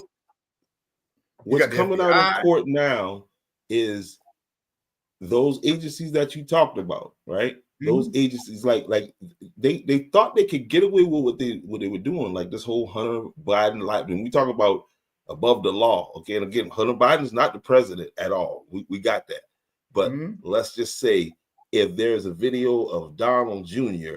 smoking crack on a computer, and you got 5 or 50 generals come out and say, "Oh, well, that's Russian disinformation," but then to only be found out that no, that computer does exist, and he was convicted, and his dad just said, "No, you're pardoned for that and future crimes." By the way, you know what I mean. So you're comparing that to citizens storming the nation's capital. And then all of that information, and I mean, you're watching this with your eyes. Yeah, and then also now all of these guys are going to release. Let me ask you this: Was anybody? Have you ever heard about the pipe bomb that was placed at the DNC? Mm-hmm. You've heard about that? Yeah. Okay. There's a couple of them that happened. And I'm talking about during this whole the January 6th thing. That there's a lot of footage, and I that they kept from us that calls into question a lot of that stuff. Well, no, you're talking about all those folks that plastered the walls of the Capitol. Yeah, that's real. I don't doubt it. The lives lost, the police officer who everybody backed the blue, but beat the blue down if you're now serving this purpose here. So now, if I'm a police officer, are you with me or against me? I mean, we can't whitewash this thing that happened on January 6th because it happened, whether it was encouraged by someone or not. You had these folks that literally these guys showed up with a hangman apparatus. Come on, that's planning. And I mean, me personally, now, I don't have a problem with it, because if you got a problem with your government, do as you wish. Now, if it was a true insurrection, then I think it would have been a little bit more bloody. But I don't think these guys going in these offices, standing on desks. It was. What's the difference between that and what happened to Watts Riot and those kind of thing? When those folks felt that they were this, what happened down in at the Watts was injustice. They should have went and burnt down the city, city police office or the city government office. Like I said, if you got a problem with the government, take it to the government. You feel what I'm saying? Don't have a problem with what's going on in Watts or like with the Rodney King killings or whatever, and go burn down the damn city. No, go burn down the people you got a problem with. Go at the government. And so those folks decided to go at the government. Fashion? Listen, that's how it comes out. I mean, protesting, peaceful protest. You don't like the way the election turned out, then that's fine. That's what we do all the time. But and because it didn't look any different from when I was in Iraq fighting, that these people just storming, and those people were mistreated for 30 years under the government of Saddam Hussein, probably if not more. And when they got an opportunity to go in and try to get some wealth and all this money he had there, that's understandable. But we were also told then, don't allow them to do that. But you were talking now, so that's third world stuff. Here in the United States, that we could justify attacking because you're not happy with the outcome of an election. That's the proper way for us to go and protest, to break into the nation's capital and trash the place, kill, people die, and then that election was stolen. That election was stolen. It may have been, but that is that okay? The response. Again, I'm not as polished as you. Yeah, for me, yeah, that's it is not straight up and down. Yes. And so then we assume that everyone is going to be okay, and that we're not afraid of what could happen now under the same leadership that said it was okay to do that, to respond in such a way. No, he didn't say that. Now he said, well, he said it through his action by pardoning these guys. He says peaceful, because the convictions weren't okay. And then we say insurrection. Are we gonna like so how many people were charged with insurrection? Oh, I didn't look at all the charges. None. But I will tell you what, if you were on, and that's some lawyers, and I don't know, that's just some legal, if your lawyer's good. So again, that was the media using that word insurrection, when that wasn't even the charge. That's like me being charged for,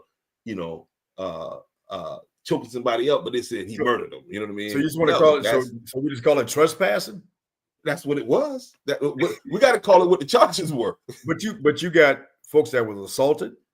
Yes. Okay. Charged them with assault. mentally, I mean, you got death in this. So then when this mob comes Murder. as a mob, you are one. Yeah. So everybody, in my opinion, Inciting a should be mob charged with murder. by mob action. Should be charged with murder. We got charges for if you incite. I got. Did you think so?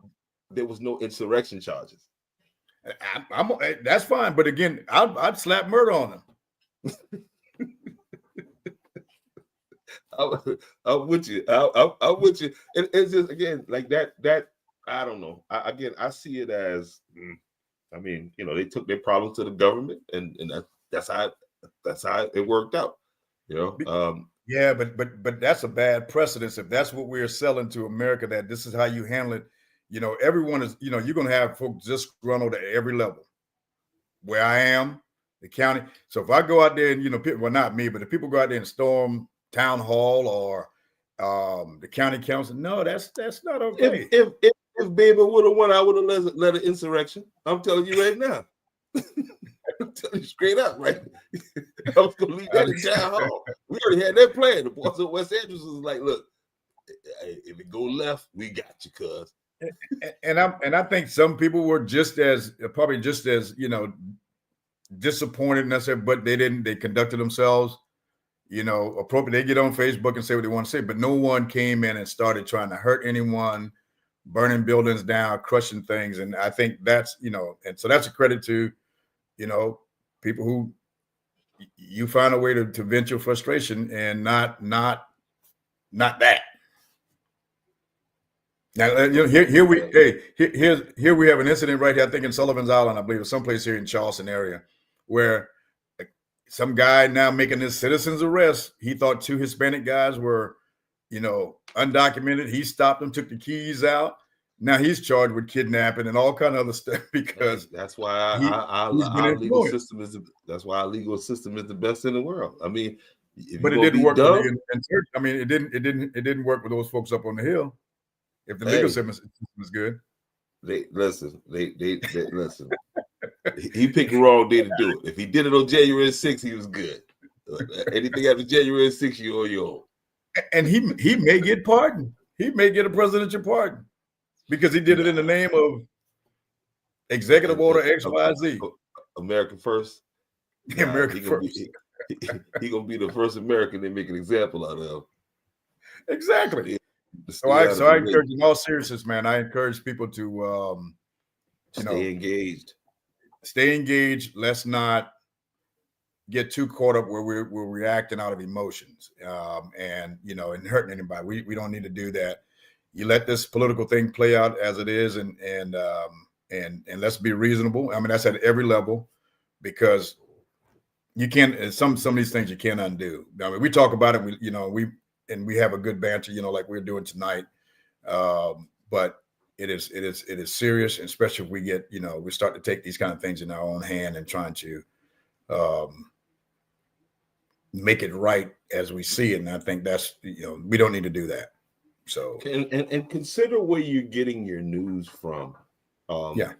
And I mean, even if you think, okay, that's a trusted news source, if you feel yourself tense after watching that news, you probably need to back away from that a little bit, because at the end of the day, it's not that serious for you to do that damage to your body, going through these emotions of, you know what I mean? For like that, some people need to really just if the information you're getting all the time is upsetting you, you might need to change that up. I'll tell you, the only thing that I had a reaction to it, I mean, it really, and again, I didn't, is the whole Secretary of Defense thing. Listen. They approved Hegseth. Yeah, they got him in there, but I will tell you what, that bothers me more than Elon Musk, believe it or not, because it just did. Because again, you start talking about people not qualified to, and we talked about it on one of our shows, previous shows, and I won't get emotional tonight. And I just pray, I mean, it's done. I pray that there are people around this inexperienced, extremely inexperienced, unqualified, guy, Hegseth or whatever his name is, that he put people around him and he listened to the advice, because we're talking about the global impact, not just the message, global impact on things. If you with respect to the responsibility of the Secretary of Defense, that's Homeland Security. That's again everything we do abroad. It is huge, and you need somebody in there that has more than just a few years experience as an army officer, and no really political experience. And I know people like to say, well, fresh eyes and all this kind of bit, but that really disturbs me. It concerns me. And I even watched them as this, with this whole these two, especially the DC mid-air collision and the response out of that. It's just people listen to what's coming out of these people's mouths. Listen to what's coming out of their mouth. Do they know what they're talking about? Does it make sense? And so that was just that's a bad move. Tulsi, extremely bad move. Now you're talking about the top intelligence person, JFK. Come on, we're talking about a lab rat himself. He need to be studied. Those are the kind of things that concerns me. And it's just, what are we doing? I don't know, man. I'd say because I'm listening to the question and Patel as the FBI guy. Oh, Cash, Cash need to shake that up. Yeah, we need to shake that FBI up. I'm telling you right now. They've been, got man, we're in trouble. This is going to be a problem, man. They were talking about Cash Patel cheating on his wife. The questioning was just like, really? Where are we going with this? And I mean, it was with Hegseth. It was the lady asked him a question, and he was like, "I'm not a general," and I'm like, "Did she do any damn research before she could come in here to, you know what I mean? Like, if you want to expose them to the American people, you didn't do a very good job of it." I agree with you 100%. That the line of question had nothing to do with the job. The job. One guy that asked him about anything military was down at the individual level stuff, not about battles. It was insane, the questions, and that committee, that Armed Service Committee, failed the American people. That's what I said. I'm like, he should have been confirmed based on what they were asking him. Yeah, I got you are on the other side of the aisle. I know all the characters, but if there's something I really need to be looking out for, you didn't alert me at all. No, you bypass all that because again, the American people will say, "Hey, look, that's really not can he do the job?" So they didn't ask him anything about the job.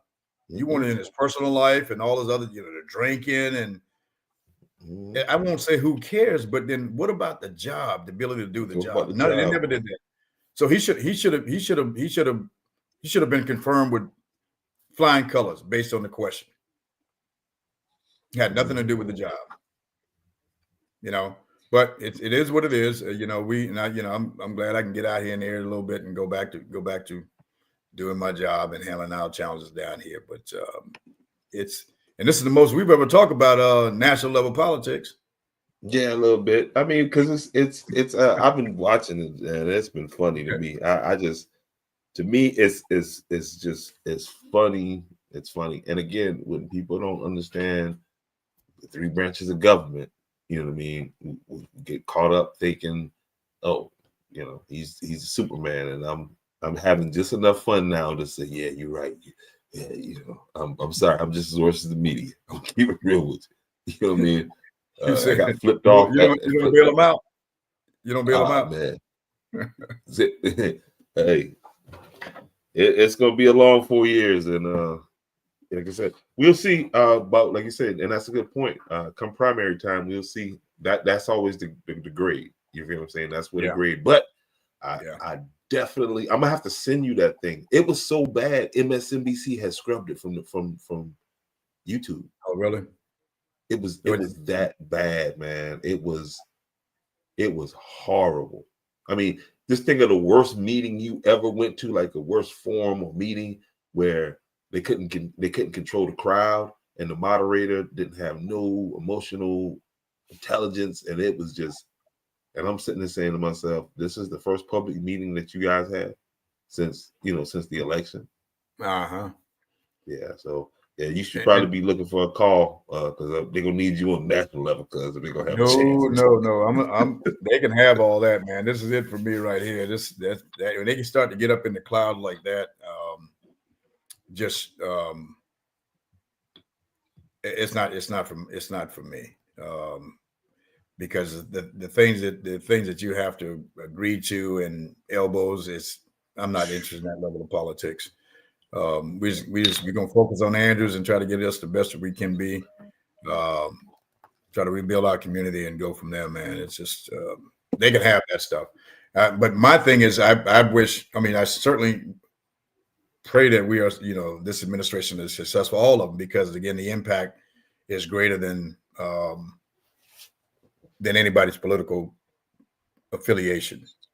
The success of the success of this country. So we got to get in and help fix it. And help fixing it is calling, speaking truth to power. That's the way it's got to be. No doubt. And guys, I keep playing that commercial from Channel 5, March 17th. It's gonna be a big day for the town of Andrews. Finally, after 5 years, the town of Andrews gets its day in court, and we'll see how that shakes out. But aside from that, man, good thing right there. People gonna be like, "Oh yeah, they fight more Trump than today." You know what I mean? Y'all don't understand. We talk about this all the time. All the time.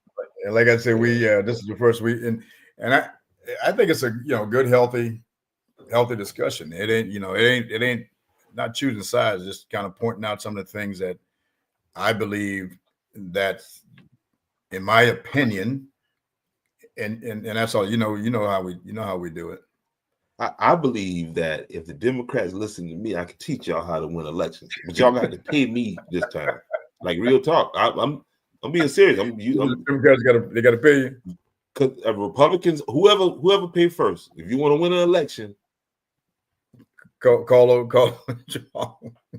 me. I'm telling you right now. Y'all remember that show, Better Call Saul? Better call Jamal. I'm telling you right now. Because I'm going to tell you why people ain't feeling y'all. And that's the thing. It's just like the ugly stuff. Like, man, listen, y'all don't have to say all the stuff y'all say sometimes. You know what I mean? Because when you start talking that trans talk, oh, no, hold on now. I'm trying to mix. Hey, I'm getting big compliments about my lighting is good tonight, man. So hey, you on point, man. I listen. I don't know who I got some contributors. I got a contributor out there. They was not happy with my lighting, and so I'm all in now. To see that's what you call a real contributor. See what I'm saying? They had a problem with your lights and they fixed that. Okay, that's what we need. Some other people to go to the merch store, guys. We got that merch store. I don't ever advertise the merch store, but it's in the Amazon works, man. Yeah, no doubt. That's another whole conversation. Amazon. That's a whole nother story, huh? Yeah. And then that didn't even turn out right for Al Sharpton. Come to find out, people wasn't really even shopping. It was a whole publicity stunt. It's time for him to pack it up anyway. It was like that old Reverend Al. Reverend Al, yeah, we need that model. Again, that's what I'm telling the Democratic Party. I'm not saying anything bad about the reverends because I like a lot of reverends, but it's a new model. It's a young, like if y'all want the young vote, I'm telling you how to get it, y'all. It definitely ain't sending Stephen A. Smith. Sexy Red. What's the name? Megan Thee Stallion. You're dealing with an intelligent level of young people, and they're able to separate the two. But we think, and that's the Democratic Party. Too much entertainment. It's just like they alienate the people like myself. You feel what I'm saying? With this, like, oh, you vote for me because, you know what I mean? My favorite athlete. What? That dude runs the ball. He don't know nothing about no politics, or he's my favorite rapper. Quavo, vote for Kamala because she's staying on business. Like it probably take them 20 minutes to get him to learn that line right there. But that's again, I'll say that for another conversation. But anyway, hey, listen, guys, I appreciate you guys for hanging in there. Let's see what kind of audience we had with us tonight. I was hoping to hear from some of those cats out there. I know they got everyone has an opinion about what's happening locally, nationally. But it just, hey, stay engaged. Stay engaged or stay trolled. That's all I'm telling you. Yeah, stay engaged, man. It's a fast moving train right now. Basketball game, you going to? No, that won't be until Friday. Which one? I know they had a game tonight. I don't know if my boy won over at North. I don't know. I think they play Philip Simmons tonight. Mm-hmm. Yeah. I'm gonna go grab some scores here in a little bit. But anyway, hey guys, y'all we'll talk to y'all next Tuesday. Decades-long dispute between the town of Andrews and Georgetown County. The town filed a lawsuit against the county in 2021, claiming they had not given them the full amount of money promised in their 2014 penny sales tax referendum. Anna Harris breaks down the story. With a municipal complex sitting here half done in the town of Andrews. Operations has been constrained. This building is meant to house the Andrews Fire and Police Departments, but according to a 2021 lawsuit, the construction had to stop because the town claims they stopped receiving the funding they were promised from the 2014 Georgetown County penny sales tax revenue. Documents state $1.5 million of that revenue was estimated to go towards the municipal complex, but when the county was collecting the total, they ended up having nearly $13 million over what they estimated. Plus, McClary says their complex ended up costing over double what was expected. In turn, the lawsuit claims the county did not fund the full cost of the rest of the project, counting the extra money as surplus to go elsewhere. It's not the penny sales tax that we have an issue. We have an issue with the management of it. The county's ordinance states the money collected in excess must be first applied to complete a project the tax was imposed for. But because they felt that they've met the obligation with the town of Andrews, they cut us off. Now it's time for the two to face off in court. That date has been set for March 17th of next year. Georgetown County says they do not comment on pending litigation, but also say they paid Andrews the original $1.5 million twice.